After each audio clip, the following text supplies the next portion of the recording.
Sir ಬೆರಳಿಕೆಯಷ್ಟು ಹೀರೋಗಳಿದ್ದಾರೆ ಇವತ್ತು, ಬೆರಳಿಕೆಯಷ್ಟು ಹೀರೋಗಳು. ನಾವು ದರ್ಶನ್ ಸರ್ನ ಇವತ್ತು ನಾವು ಸಿನಿಮಾದಲ್ಲಿ ನೋಡಬೇಕು ಅಂತಂದರೆ ನೋಡಿ ಈ ಥರ ಬಂದು ಕೇಸ್ ಬಂದು ಕೂತಿದೆ.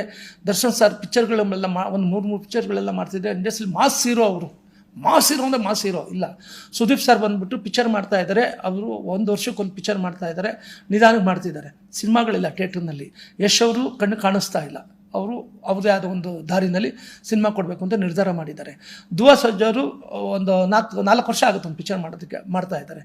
ಎಲ್ಲಿ ಯಾರು ಹಾಕೊಂಡು ಪಿಕ್ಚರ್ ಮಾಡ್ತೀರಾ? ಯಾರಿದ್ದಾರೆ ಹೀರೋಗಳು ಇಲ್ಲಿ ನಿಮಗೆ? ಬೆಳ್ಕೊಂಡು ಏನು ಹೀರೋಗಳೇ ಇಲ್ವಲ್ಲ ನಿಮಗೆ.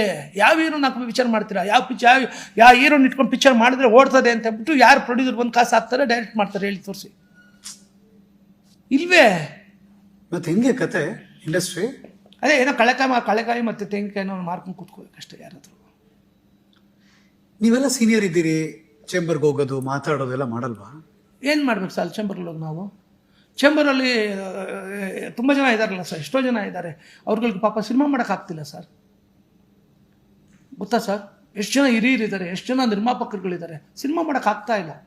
ಯಾವ ಧೈರ್ಯದ ಮೇಲೆ ಕಾಸು ಹಾಕ್ತಾರೆ? ಎಲ್ಲಿದೆ? ಯಾರ ಮೇಲೆ ಹಾಕ್ಬೇಕು ಕಾಸು?